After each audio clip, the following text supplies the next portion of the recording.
Evangelio de hoy. Miércoles 13 de agosto del 2025. Lectura del Santo Evangelio según San Mateo. Capítulo 18, versículo 15 al 20. En aquel tiempo, dijo Jesús a sus discípulos: Si tu hermano peca contra ti, repréndelo estando los dos a solas. Si te hace caso, has salvado a tu hermano. Si no te hace caso, llama a otro o a otros dos, para que todo el asunto quede confirmado por boca de 2 o 3 testigos. Si no les hace caso, díselo a la comunidad. Y si no hace caso ni siquiera a la comunidad, considéralo como un pagano o un publicano. En verdad os digo que todo lo que atéis en la tierra quedará atado en el cielo, y todo lo que desatéis en la tierra quedará desatado en los cielos.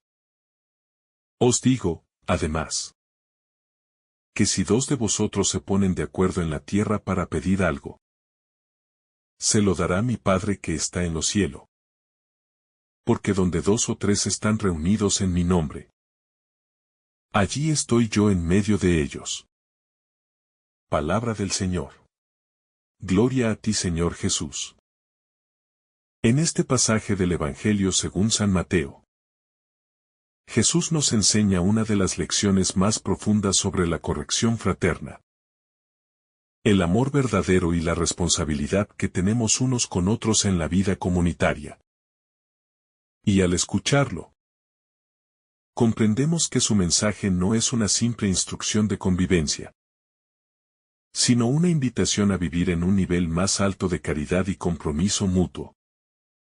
Pues nos recuerda que la fe no se vive de manera aislada, sino que se fortalece y purifica en el contacto con los demás.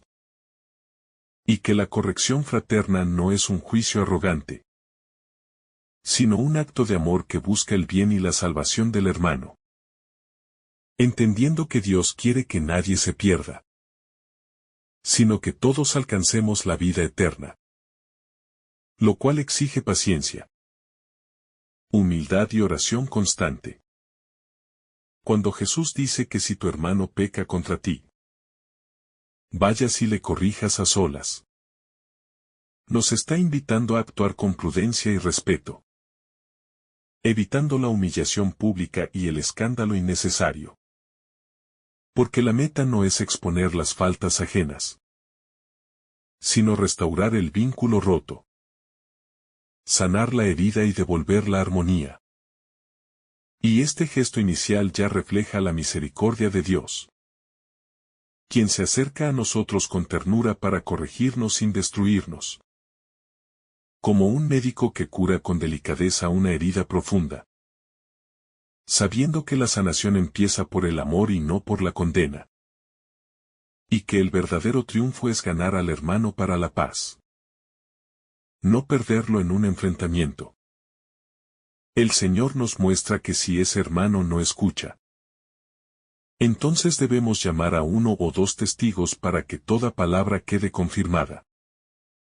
Lo cual nos enseña que la corrección fraterna es también un acto de justicia y orden, evitando el peligro de las falsas acusaciones y la manipulación de la verdad. Y que en comunidad, la transparencia es fundamental para que el perdón y la reconciliación florezcan. Recordándonos que Dios nos mira no como jueces que se enfrentan, sino como hermanos que se ayudan mutuamente a permanecer en el camino recto. Comprendiendo que los testigos no están para condenar, sino para dar fe de que se ha actuado con justicia y amor. Y que la corrección siempre busca rescatar, nunca destruir. Si a pesar de todo no escucha, Jesús dice que se lo comuniquemos a la comunidad.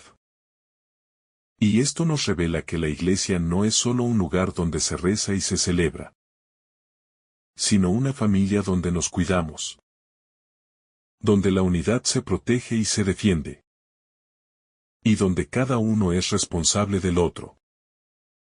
Entendiendo que el amor fraterno también implica tomar medidas, para corregir lo que está mal. Porque dejar que un pecado crezca sin corregirlo es como permitir que una herida se infecte. Y Jesús quiere que su iglesia sea un cuerpo sano, limpio de divisiones y resentimientos, fortalecido por la verdad y por el perdón. Pero incluso si no escucha a la comunidad, Jesús nos dice que lo tratemos como a un pagano o a un publicano. Lo cual no significa despreciarlo o condenarlo al abandono, sino reconocer que su corazón necesita conversión y que, tal vez, por el momento, no está dispuesto a vivir plenamente la comunión. Y por eso lo seguimos amando, orando por él y esperando el momento en que regrese. Así como Jesús mismo trató con misericordia a los publicanos y pecadores, sin aprobar su pecado, pero invitándolos siempre a una vida nueva, recordándonos que la puerta del perdón nunca se cierra, aunque a veces haya que tomar distancia, para preservar la salud espiritual de la comunidad. Jesús nos enseña que el perdón y la corrección fraterna no son actos aislados que se realizan una sola vez y se olvidan, sino que forman parte de un camino constante de conversión y amor, en el cual cada paso que damos hacia el otro es también un paso hacia Dios. Muchas veces pensamos que al señalar la falta de un hermano corremos el riesgo de perder su amistad o de generar un conflicto. Sin embargo, Jesús nos muestra que el verdadero amor no teme al conflicto si éste conduce a la verdad y a la sanación, y que la verdadera amistad no se destruye con la corrección, sino que se purifica y se fortalece. Es por eso que la corrección cristiana no se hace con dureza ni con un espíritu de superioridad, sino con humildad y con el deseo sincero de ayudar al otro a encontrarse con la luz del Evangelio. Así la corrección se convierte en un puente que acerca, y no en una barrera que separa. Y quien la recibe con un corazón abierto, experimenta el gozo de saberse amado por Dios a través de sus hermanos. El Evangelio de hoy también nos recuerda que el camino de la reconciliación tiene varios pasos, y que no todos los casos se resuelven de la misma manera. Jesús habla primero de ir a solas con la persona, luego de llamar a uno o dos testigos, y finalmente de acudir a la comunidad.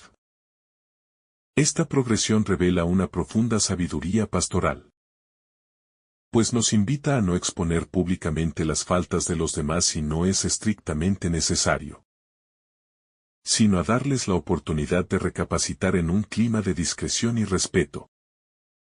En nuestra vida diaria muchas veces saltamos directamente a hablar con otros sobre el problema sin haber hablado primero con la persona implicada, lo cual no solo hiere la relación, sino que abre la puerta a la murmuración y al juicio injusto. La propuesta de Jesús es radicalmente distinta, porque busca proteger la dignidad del hermano y preservar la unidad de la comunidad desde el inicio. Cuando Jesús nos habla de tratarlo como un pagano o un publicano, no lo hace para que lo rechacemos o lo excluyamos definitivamente, sino para recordarnos que esa persona está en un camino de conversión pendiente, y que necesita de nuestra oración y testimonio. Muchos han interpretado erróneamente estas palabras como un permiso para marginar a quienes no escuchan la corrección. Pero si miramos la vida de Jesús vemos que él buscó constantemente a los paganos y a los publicanos. Los llamó, los invitó a su mesa, y les mostró el rostro de un Dios que ama sin condiciones. Por eso tratar a alguien como pagano o publicano no significa cerrar la puerta, sino abrir otra puerta distinta, Tal vez ya no desde el diálogo directo sobre la falta cometida, sino desde la paciencia y el testimonio de vida. Recordando que nuestra misión no es condenar, sino invitar siempre a la conversión. Jesús también nos da una promesa muy consoladora en este pasaje. Si dos de ustedes se ponen de acuerdo en la tierra para pedir algo, mi Padre se lo concederá. Esto nos revela la fuerza de la oración comunitaria y del acuerdo fraterno. No se trata de un simple pacto humano, sino de una unión en el Espíritu Santo que abre los cielos. Cuando dos o más oran con un mismo corazón, no solo suman voces, sino que unen sus almas en un clamor que Dios escucha con agrado. Esta verdad debería impulsarnos a buscar más la unidad y la reconciliación. Porque una comunidad dividida no puede orar con fuerza. Pero una comunidad reconciliada es capaz de mover montañas con su oración. En nuestro tiempo la corrección fraterna parece una práctica olvidada. Vivimos en una cultura donde cada uno se encierra en su opinión, y donde la verdad se relativiza según la conveniencia de cada uno. Sin embargo, el Evangelio nos llama a no ser indiferentes ante el error del otro. Porque la indiferencia también es una forma de falta de amor. Si veo a un hermano caminar hacia un peligro y no le advierto, me convierto en cómplice de su caída.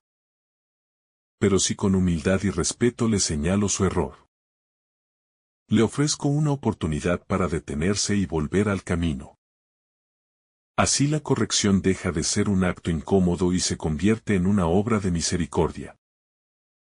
Una de las más difíciles, pero también una de las más fecundas. Jesús asegura que donde dos o tres se reúnen en su nombre, Él está en medio de ellos.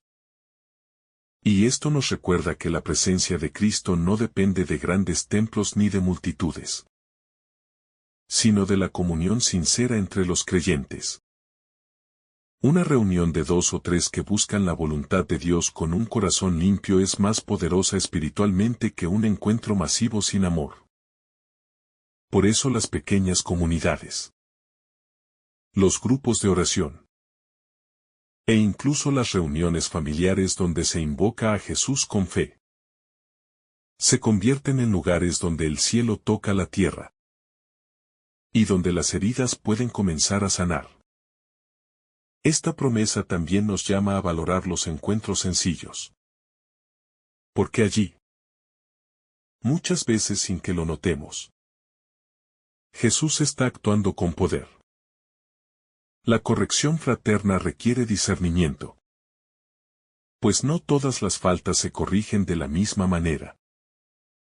Ni todas las personas reaccionan igual. A veces es mejor esperar el momento oportuno. Otras veces es necesario actuar de inmediato para evitar un mal mayor. Aquí entra en juego la prudencia, que es la virtud que nos permite elegir el mejor medio para alcanzar el bien. Y también entra la caridad, que nos recuerda que el objetivo no es ganar una discusión, sino ganar un hermano. Cuando estas dos virtudes trabajan juntas, la corrección deja de ser un peso y se convierte en un acto liberador tanto para el que corrige como para el que es corregido. Un aspecto importante del pasaje es que Jesús da a sus discípulos autoridad para atar y desatar. Esto se refiere a la autoridad de tomar decisiones en materia de fe y moral dentro de la comunidad. Y también a la capacidad de perdonar o retener los pecados. Lo que atamos o desatamos en la tierra tiene repercusiones eternas. Esta autoridad no se basa en el poder humano, sino en la misión confiada por Cristo mismo. Por eso la corrección fraterna no es solo una iniciativa personal, sino que está unida a la misión y autoridad de la Iglesia. Y cuando se ejerce en obediencia y con amor, se convierte en un canal de gracia para todos. La dinámica de la corrección fraterna también nos enseña a ser humildes. Porque así como somos llamados a corregir, también debemos estar dispuestos a ser corregidos. No siempre es fácil aceptar que nos hemos equivocado. Pero un corazón humilde reconoce que la verdad no le pertenece solo a uno, sino que muchas veces nos llega a través de los demás. Aceptar la corrección sin resentimiento es un signo de madurez espiritual. Y quien aprende a hacerlo crece rápidamente en santidad. Porque el orgullo, que es uno de los mayores obstáculos para la gracia, va perdiendo fuerza en su vida. Este evangelio también nos muestra que el amor verdadero no se queda callado ante el pecado. Vivimos en un tiempo donde se confunde la tolerancia con la indiferencia, y donde callar se presenta como un signo de respeto. Sin embargo, Jesús nos enseña que el amor auténtico busca el bien integral del otro. Y eso incluye ayudarle a dejar el pecado. Cuando un médico ve una herida grave, no la ignora por miedo a herir al paciente, sino que la cura, aunque duela.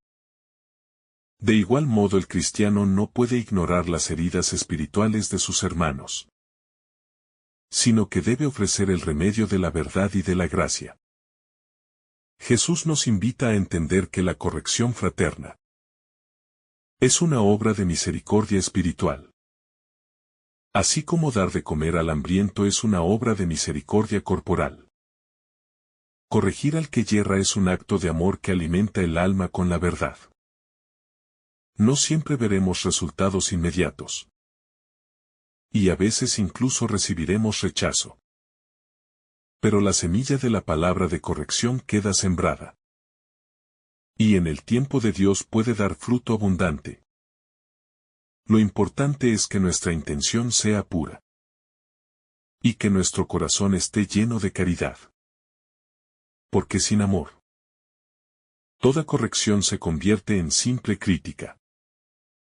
En este pasaje del Evangelio según San Mateo, Jesús nos enseña una verdad fundamental para la vida comunitaria de los discípulos.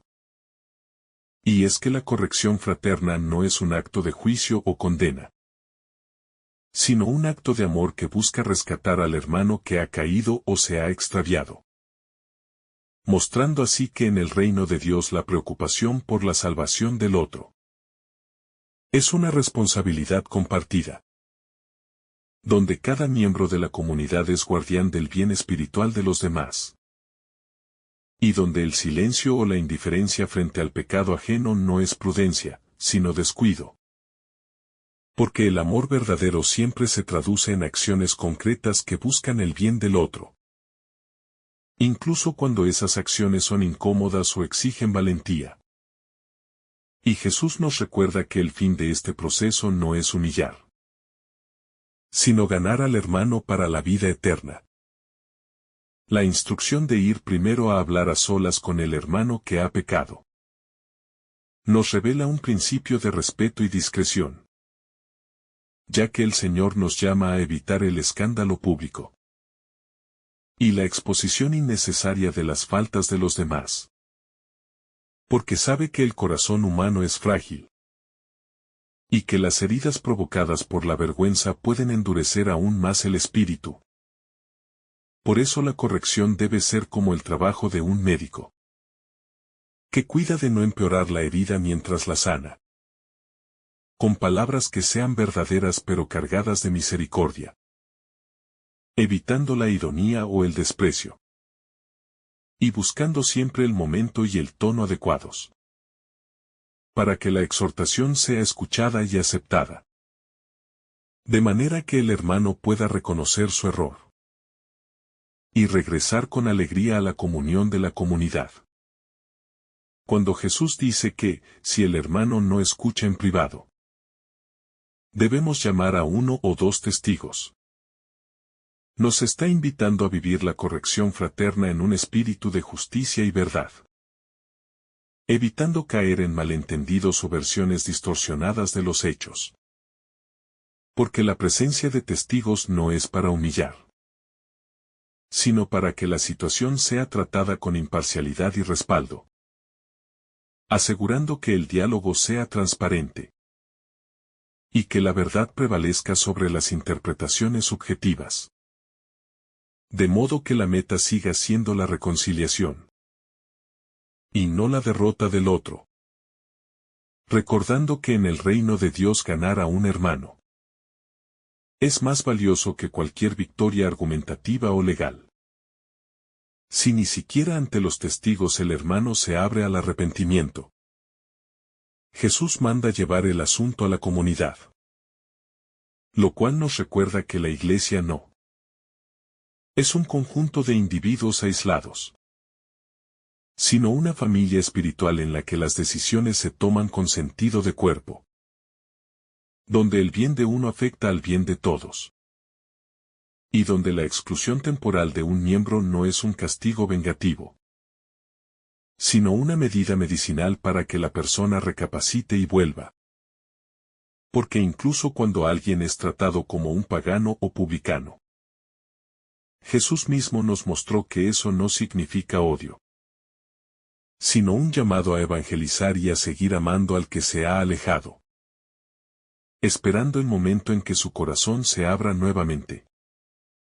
La promesa de Jesús de que todo lo que aten en la tierra será atado en el cielo nos enseña el peso espiritual que tienen nuestras decisiones comunitarias, y cómo la Iglesia participa de la autoridad de Cristo para guiar y cuidar a las almas, lo cual no debe entenderse como un poder arbitrario, sino como una misión sagrada que exige discernimiento, humildad y oración. Porque cada acto de corrección, reconciliación o incluso exclusión repercute en la esfera espiritual y tiene consecuencias eternas. Por eso es vital que la comunidad esté siempre unida al Espíritu Santo, buscando su luz antes de tomar cualquier decisión que afecte la vida de un hermano. Pues sólo así la autoridad se ejercerá como Cristo quiere, con amor y justicia inseparables. Cuando el Señor añade que si dos de ustedes se ponen de acuerdo para pedir cualquier cosa, mi Padre se la concederá. Está revelando la fuerza de la oración en comunión, donde la unidad de corazón es en un mismo propósito. Es tan poderosa que atrae la intervención directa de Dios. Porque cuando los creyentes oran juntos con fe y en armonía, los cielos se abren y las bendiciones descienden, recordándonos que la Iglesia no solo es un lugar de corrección y disciplina, sino también un espacio de intercesión constante, donde se lucha en oración por la salvación de cada miembro, incluso por aquellos que han caído o se han apartado. Pues la oración compartida es el abrazo invisible, que sostiene y protege a la comunidad entera. En este pasaje tan profundo del Evangelio, Jesús nos enseña que la corrección fraterna no es un acto de juicio severo, sino un acto de amor que busca rescatar y restaurar la comunión rota. Muchas veces, cuando alguien nos hiere o comete un error contra nosotros, nuestra tendencia natural es alejarnos, criticar a distancia o guardar rencor. Sin embargo, el Señor nos propone una vía radicalmente distinta. Acercarnos al hermano en privado, con delicadeza y verdad, con la intención sincera de ganar su corazón y no de humillarlo.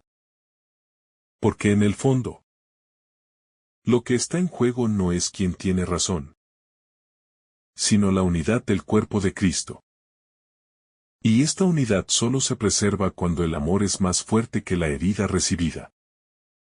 Por eso, la corrección que nace del amor se convierte en una medicina que cura tanto al que es corregido como al que corrige. Y este proceso requiere paciencia, oración y la disposición a perdonar 70 veces 7. Como nos dirá Jesús en otro momento, Porque solo quien ama verdaderamente se atreve a enfrentar el conflicto para sanar. Y solo quien se deja guiar por el Espíritu puede corregir sin herir, siendo instrumento de la paz que Cristo nos dejó como herencia. La indicación de Jesús de llevar testigos en la segunda etapa del proceso no es un acto de desconfianza, sino una manifestación de transparencia y de búsqueda de objetividad. Porque cuando 2 o 3 personas llenas del Espíritu Santo intervienen, se abre la posibilidad de un discernimiento más claro y de evitar malentendidos. Además, esto recuerda el valor comunitario de la fe, donde nadie se salva solo ni se corrige solo. Pues todo lo que hacemos o dejamos de hacer repercute en el tejido espiritual de la comunidad. Por eso, en la vida cristiana, nuestras acciones no son privadas en el sentido egoísta, sino que tienen siempre una dimensión eclesial. Y la corrección fraterna es, en el fondo, un acto de construcción comunitaria. Porque el objetivo no es excluir sino integrar. No es condenar sino sanar. Y aunque a veces esto pueda resultar incómodo o doloroso, es justamente en ese punto de tensión donde la gracia actúa con más fuerza, transformando la herida en oportunidad de comunión más profunda, y evitando que el pecado, como una raíz amarga, contamine a muchos. La tercera etapa, donde la comunidad entera se implica, nos muestra que el Evangelio no se vive en solitario, sino en la interdependencia de los hermanos que se sostienen y se acompañan mutuamente. Aquí la Iglesia, como madre y maestra, se convierte en un espacio de discernimiento y de mediación. Y si, finalmente, la persona persiste en cerrar su corazón, la comunidad debe tratarla como un pagano o publicano. Lo cual no significa desprecio ni odio, sino reconocer que su corazón necesita un anuncio renovado del Evangelio. Así como Jesús mismo trató a publicanos y pecadores, no con indiferencia, sino con un amor que buscaba atraerlos a la verdad. Este paso no es una expulsión definitiva, sino un reconocimiento honesto de la situación espiritual de esa persona. Y a la vez, un llamado a la oración constante por su conversión. Porque todo cristiano es un hermano en potencia, aun cuando se haya alejado de la casa del Padre. Y la misión de la Iglesia es seguir tendiendo puentes, para que el regreso sea posible.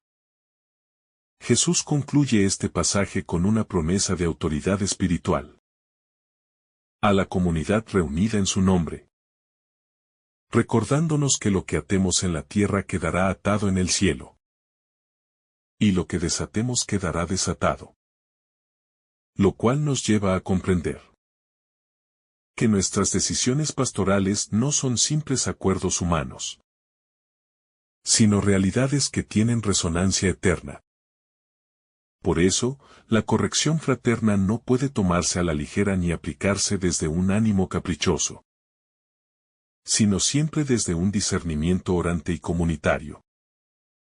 La autoridad que Jesús concede no es un poder de dominio, sino un servicio que custodia la verdad y la caridad.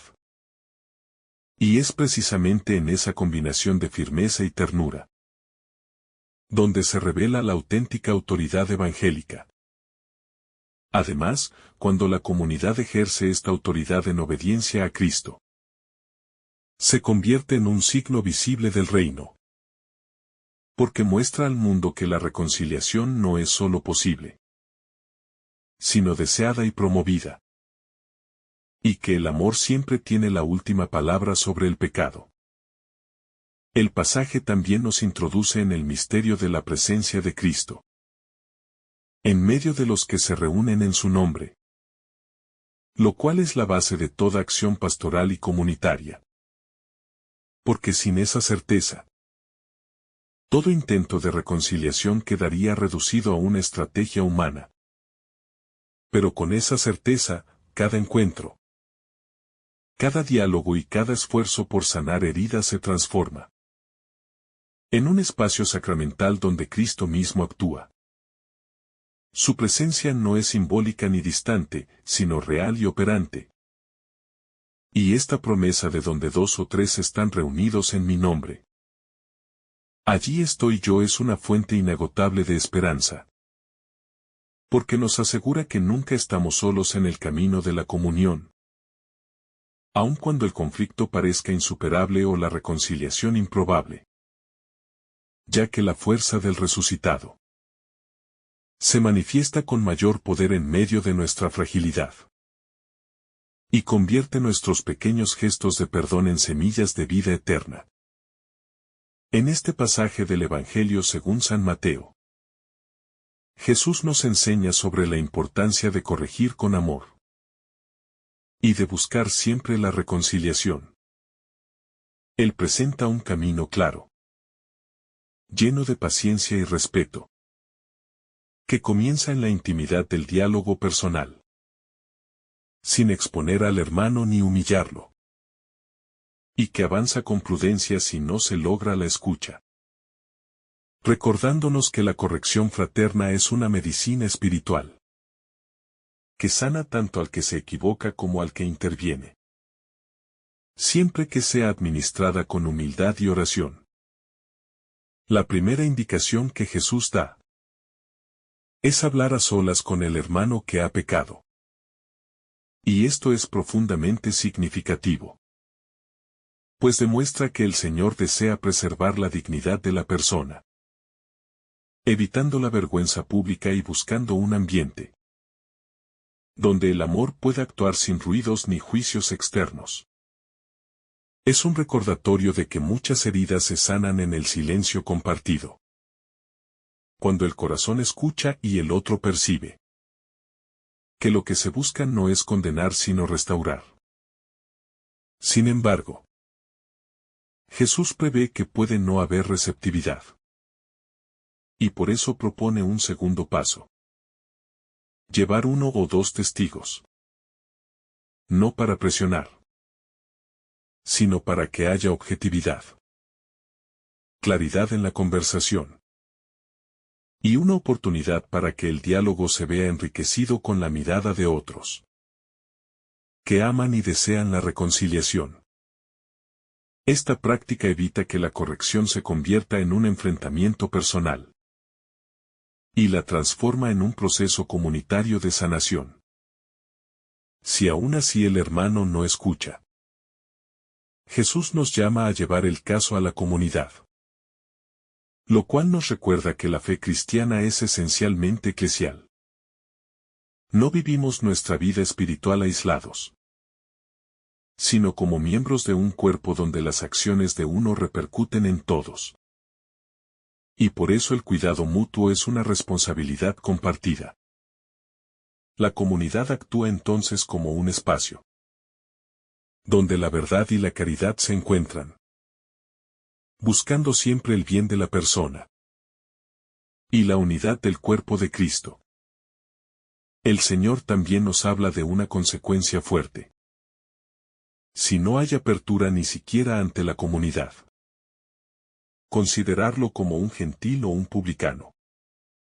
Pero esto no significa desprecio, sino más bien cambiar el modo de relación, viendo a esa persona como alguien a quien hay que seguir evangelizando, orando por su conversión, y buscando su regreso con el mismo amor con que Jesús buscaba a los pecadores.